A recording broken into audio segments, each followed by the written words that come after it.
যে দেশে মোদির কোটগায় দিয়ে বাংলাদেশের পোলা বাংলা ঘোরে, তখন সেই দেশের তো কোনো ভবিষ্যৎ নাই।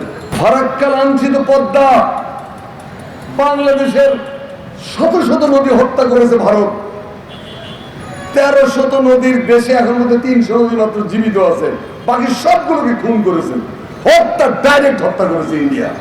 সীমান্তে বিএসএফ প্রতিদিন আমাদের ভাইদের হত্যা করে, আমাদের বিডিআরকেও হত্যা করে।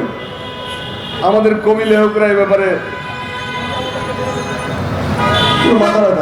মারবে, তো মারবে, তাই না? ওরা আমাদের বাপ লাগে, ওরা আমাদের মাথার উপরে সূর্য, আমাদের আল্লাহ, আমাদের ভগবান। মোদী সাহেবের কোট গায়ে দিয়ে বাংলাদেশের গাদাগুলো ঘুরে বেড়ায়। তো যে দেশে মোদীর কোট গায়ে দিয়ে বাংলাদেশের পোলা বাংলা ঘোরে, তখন সেই দেশের তো কোনো ভবিষ্যৎ নাই। তারা ক্ষমতায় পায়ে শেষদায় পড়ে আছে।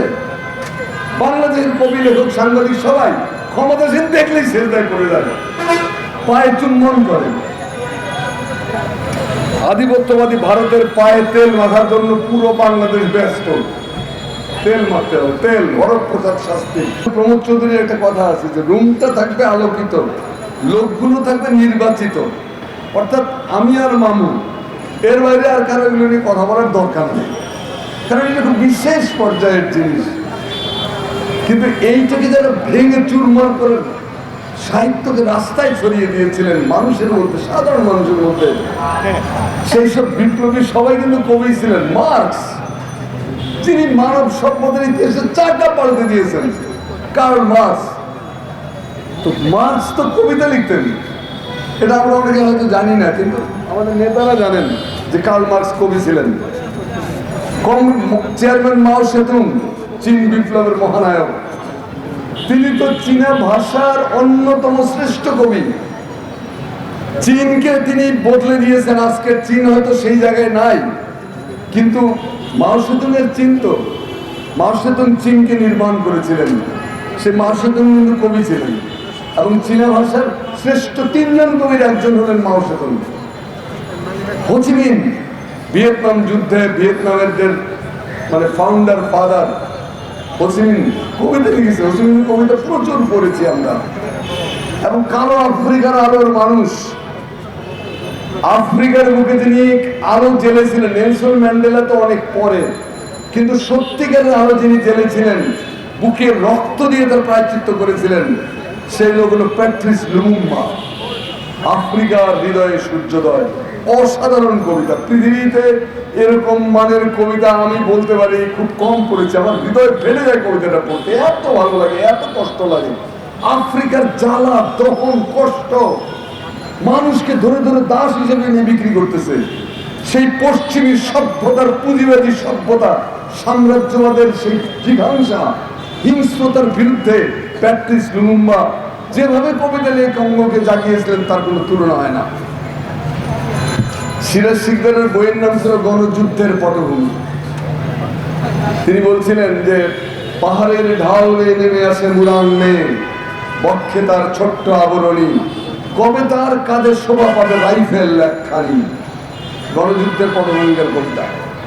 আর মান্না ভাই নির্দিষ্ট করে বললেন, মিথ্যাই এখন অনেকগুলো, সুনির্দিষ্টকরণ বললেন, মানুষের পাশে দাঁড়ানোর চেয়ে বড় কোনো উন্নয়ন নাই।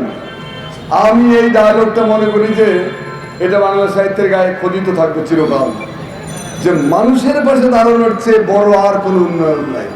অসাধারণ। মান্না ভাই এটা থ্যাংকস দেন, এটা হাততালি দেন জোরে। শিল্প সাহিত্য রাজনীতি সম্পর্কে আমার অভিমত হলো যে রাজনীতি যদি শিল্প সাহিত্যের সঙ্গে সংশ্লিষ্ট না থাকে, শিল্প সাহিত্যের প্রতি চর্চা না করে, তাহলে সে রাজনীতি নিষ্ঠুর হতে বাধ্য। আর শিল্প সাহিত্য যদি রাজনীতির সঙ্গে সম্পৃক্ত না থাকে, তাহলে সে শিল্প সাহিত্য আবর্জনার স্তূপ। এর কোনো দরকার নেই। মানে সললেস কারি, লবণ শূন্য তরকারির মতো সে সাহিত্য। মান্না ভাই এই পরীক্ষাতে কিন্তু 100-তে 100 দুটোই পূরণ করেছেন তিনি। রাজনীতির শর্ত, শিল্পের শর্ত, দুটো থাকতে হবে লেখায়। তার উপন্যাস গুম, এটা তো মাইলস্টোন। আমি মনে করি এটা বাংলাদেশের ইতিহাসে এই বই চিরকাল আলোচিত হবে। যেভাবে আলোচিত হয় লাল সালু, যেভাবে আলোচিত হয় আমার স্যার, আমার শিক্ষক, ডাইরেক্ট শিক্ষক আখতারুজ্জামান ইলিয়াসের চিলেকোঠার সেপাই, বা আবু ইসাহাকের সূর্য দিগলবাড়ি, জহির রায়হানের 1000 বছর ধরে, আমি মনে করি যে মান্না ভাইয়ের গুম এই কাতারে জাতীয় ইতিহাসের দলিল হিসেবে চিরকাল মনে রাখবে। হয়তো ওই রকম পারঙ্গমতা, লাল সালুর যে ব্যাকরণিক বৈশিষ্ট্য, সেগুলো সবগুলো শর্ত হয়তো মান্না ভাইয়ের মধ্যে না থাকতে পারে, কিন্তু কালকে তিনি চিহ্নিত করেছেন, কালকে তিনি ধরেছেন, সময়কে চিহ্নিত করা। তো বর্তমানে আমাদের দেশের কবি লেখকরা কি করছেন, তাদের বিষয় কি? আত্মরতি, নার্সিসার সিনড্রোমে ভুগতেছেন সবগুলো। ফ্যাসিস্ট শাসকদের ব্যাপারে তারা নিশ্চুপ। দেশে গণতন্ত্রকে থাকলো কি থাকলো না, এটা কোনো মাথা ব্যথা নাই। গণতন্ত্রহীনতায় তাদের কিচ্ছু যায় আসে না। গুম, খুন, ধর্ষণের সেঞ্চুরি, ইউনিভার্সিটিকে গণধর্ষণাগার বানানো, একটা বিশ্ববিদ্যালয়কে গণধর্ষণাগার বানিয়েছে। অজুয়াগার, বিশ্রামাগার শুনছি, এখন শুনি ধর্ষণাগার। একটা বিশ্ববিদ্যালয়কে ধর্ষণাগারে পরিণত করা হয়েছে। এ ব্যাপারে আমাদের কবি লেখকরা নিঃশব্দ। এই কাপুরুষরা নন্দন তত্ত্বের কথা বলি, সবসময় কাপুরুষদের মুখে নন্দন তত্ত্বের ডায়লগ শুনি। নন্দন তত্ত্ব এটা হলো একটা সমস্যা থেকে নিজেকে সরিয়ে নেওয়ার ইতর কৌশল। জনজীবন, জনমানুষের চাহিদা, দেশের আত্মার ক্রন্দন থেকে যারা নিজেদেরকে বিচ্ছিন্ন করে তারা নিজেদেরকে নন্দন তত্ত্বের একটা আপনার বর্মের ভেতর দিয়ে লুকায়। এর উদ্দেশ্য হলো, এটা হলো ইতর কৌশল। এটা হলো যে আমি ভাই সাহিত্য করি, তো এমন এক সাহিত্য যার মেশিন টেশিন কিচ্ছু নাই, এটা কোনো সন্তান উৎপাদন করবে না, এটা নির্বিচার সাহিত্য, এর কোনো উৎপাদন ক্ষমতা নাই। তারা উদারতার কথা বলে, উদারতা। আর উদারতা তো সুবিধাবাদ। রাষ্ট্রের প্রতি, সমাজের প্রতি, মানুষের প্রতি তাদের কোনো দায়বদ্ধতা নাই। এদের মুখে শিল্প সাহিত্য নিয়ে বড় বড় ডায়লগ, বিরাট বিরাট ডায়লগ, বিশাল একদম 11 কম্বি, পিথাগোরাস, টলস্টয়, সক্রেটিসের ডায়লগ দিয়ে মাজা মানে তুল গরম করে ফেলে আর কি। আর 30-এর কিছু ক্যারেডি করে নিচ্ছিল, এজরা পাউন্ড, এলিয়ট, ইয়েটস, এগুলো থেকে কোটেশন ইউজ করে। এই কাপুরুষ বাংলার শাস্তি চায় বাংলাদেশে।